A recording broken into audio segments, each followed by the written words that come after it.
Thank you, ladies and gentlemen. As many of you know, late yesterday evening, officials at the Office of Management and Budget in Washington, D.C.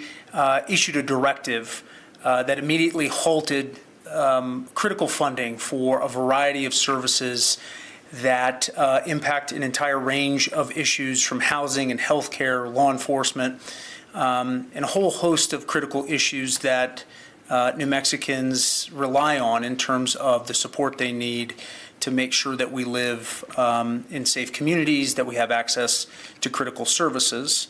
And earlier this morning, I began receiving phone calls from executives inside the government and from our congressional delegation about reports of disruption of critical services.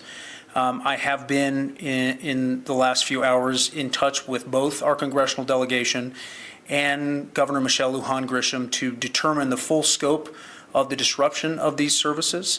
And I can tell you at this time, New Mexico has joined 22 states and the District of Columbia in filing yet another action against President Donald Trump for this unconstitutional action, which has led to a disruption of critical services to our citizens.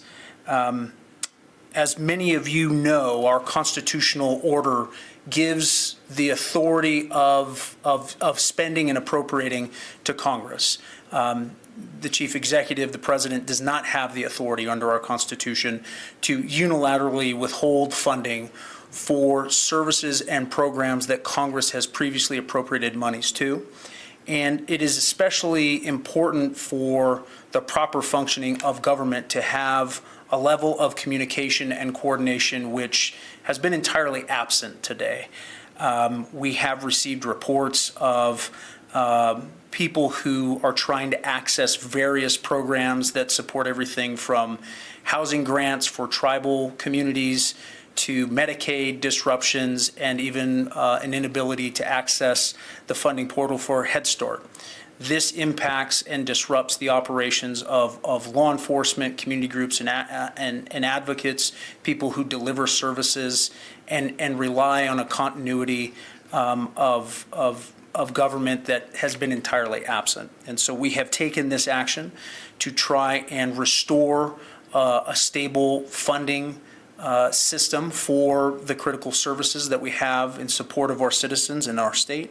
And I want the citizens of our state to understand that the New Mexico Department of Justice is prepared to take every available action that we can to make sure that we provide resources for our communities. Separate and apart from the legal arguments and the constitutional problems that the president's action has sort of presented to the state of New Mexico and frankly to states across this country, I want to make the larger point that targeting these types of programs will have a direct impact on vulnerable members of our community, rural communities. We are still trying to understand the full scope of the order itself. The language that was used in the memorandum that was issued by the Office of Management and Budget was extraordinarily vague. The lack of communication and coordination with federal agencies and state partners has led to, frankly, a state of chaos in the administration of critical programs. And I think it is not in keeping with the promise that President Trump made in trying to make America great again. I don't think disrupting services to law enforcement, cutting access to health care, disrupting tribal housing supports are what people had in mind when he made that promise during the last campaign. But I have a solemn duty and oath to not only uphold the constitutional order in this country, but to try and protect the citizens of this state. And I want to assure you that that's exactly what we're doing today. And so with that, I'll turn it over to you for any questions that you may have. All right, our first question goes to Trip Jennings. Trip, can you unmute yourself? Yeah, hi, Attorney General. How are you doing? I'm good. So I want to make sure I'm clear. I'm getting different accounts on Medicaid. So as you're understanding right now, they're locked out of accessing Medicaid accounts. That's your understanding, as of right now. And also, I've been hearing that, in back end, it's a 2-week pause. Have you heard anything about it? It's a 2-week pause, or how long this pause? Because there are programs that have monthly allotments versus twice monthly allotments. Can you talk about Medicaid, and have you heard anything about the length of the pause? And I want to make sure, 22 other states and DC, right, that you've joined. Okay. There are 22 states in the District of Columbia who've initiated this action. Tripp, what I can tell you is that the funding portal for Medicaid was shut down earlier today. It sent state officials, not surprisingly, in a bit of a scramble. At the last information that we received from the governor's office is that the Medicaid portal has now been turned back on. We are still waiting confirmation that the portal itself is processing payments in the normal way. As I interpret the memorandum that issued from OMB, there is a pause to give the agency heads an opportunity to review the funding guidelines and to attach new conditions to providing funding, which is, and this is a really critical point, not a part of federal statutory language, appropriating language, or the terms of any of the contracts or services that have been entered into between the federal government and the state. We don't yet know what the determination will be of the agency heads, and we do not yet know what funding streams and programs might be jeopardized by what we perceive to be a pretty vague modification of the terms of providing federal funding. Thank you. All right, we have another question from KOAT. Can you unmute yourself? Hi there, yes, good afternoon. This is Aaliyah Chavez with KOAT. I have 2 questions for you. You said earlier that your office has received a number of reports regarding specific programs. Can you tell us which specific programs do we know that will disrupt New Mexicans? I know that the funding freeze was set to begin in 3 minutes, but be as specific as you can which programs have been affected or will be impacted. Well, the largest was the disruption of Medicaid. As I stated earlier, that disruption we think has been rectified. But I can tell you that based on the latest information that we received, Head Start, which is an essential program that is federally funded to support the education, the early education of children, is still offline. We have also received reports from tribal communities and groups that work in tribal communities that they're unable to access HUD and housing grants and housing assistance programs in tribal communities. We have also received reports about a variety of groups that are working on homelessness, who have had a disruption to their funding and to the services that they'll be able to provide. We are, at this time, still investigating whether or not this will impact, for example, FEMA appropriations, BJA grants. Those are law enforcement grants to state and local partners.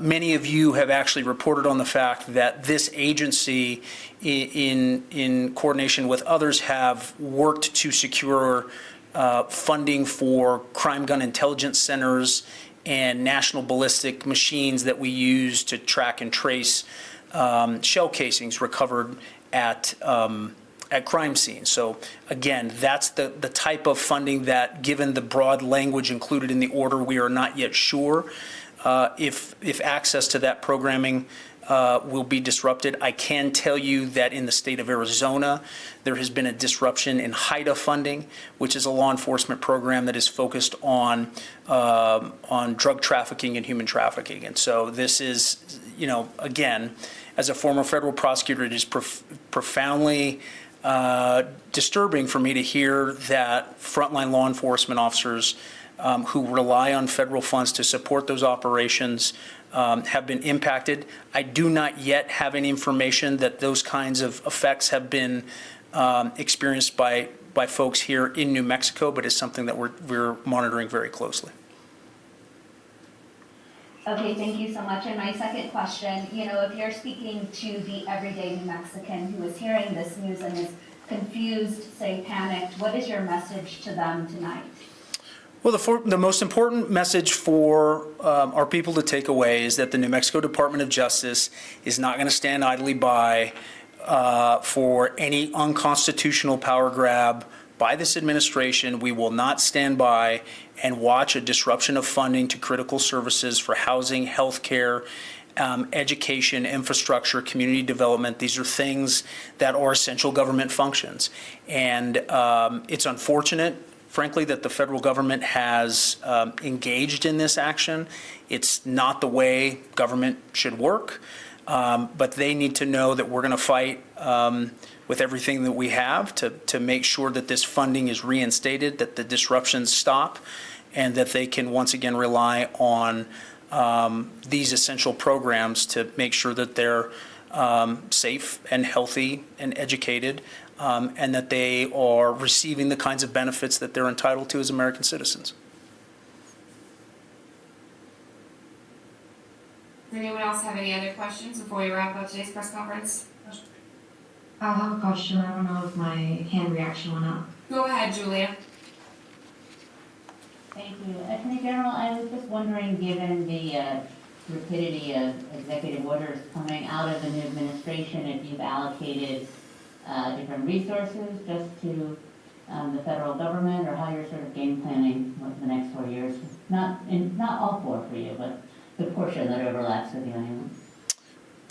So inside the Department of Justice, we've actually reorganized our agency and created an impact litigation unit, which brings together the most experienced and the most well-resourced attorneys in the office to engage in, unfortunately, this type of litigation, but also to manage the other high-impact litigation that we have that focuses on child welfare, civil rights, and a host of high-level consumer protection and privacy issues.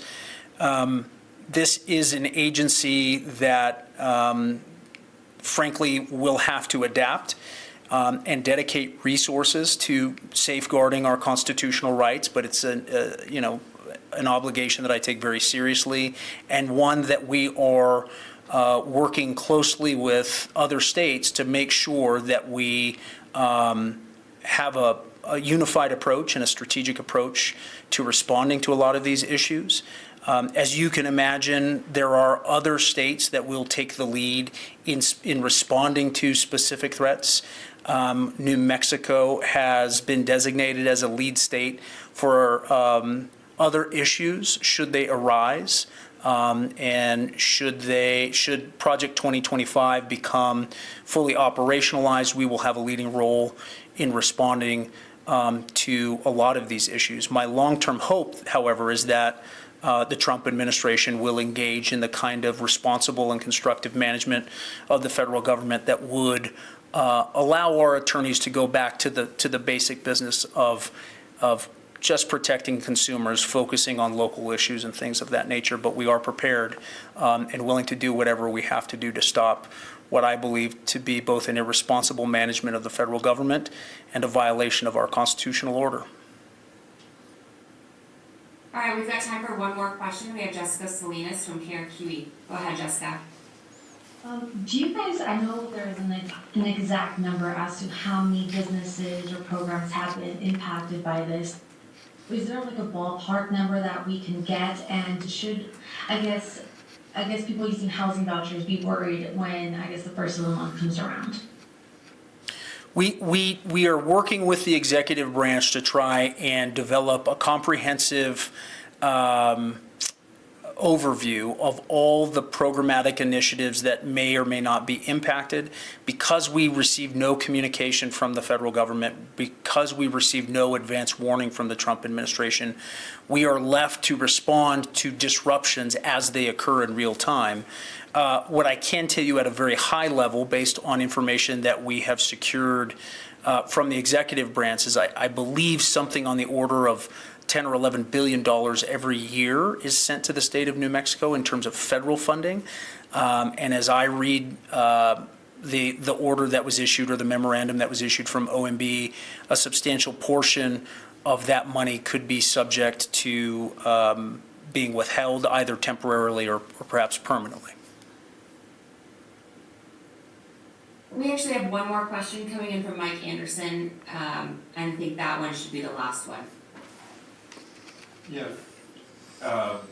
Sir, federal court judge just struck down or halted the sweeping aid freeze, issued a brief administrative stay to preserve the status quo for at least a few days while litigation plays out. Can I just get your reaction to that? It just happened. Well, my reaction is that the speed with which we have had a judicial intervention, I think speaks to the carelessness with which the Trump administration has engaged in this type of conduct. My sense is that this is pretty clearly unconstitutional and unlawful, as was his executive order that attacked birthright citizenship. That too resulted in a judicial ruling that was very quick in terms of the result that we are looking for. But my hope is that the president, working with Congress, can identify whatever his priorities are and can work through the normal constitutional order that is well established, that limits the power of Democratic and Republican presidents, and that we engage in policymaking in this country in a normal, responsible, and mature way. That's certainly not what we have witnessed over the last week or so, but it's my hope that if he keeps losing in court, he'll come up with a new approach to how to lead this country, and that's all we can hope for.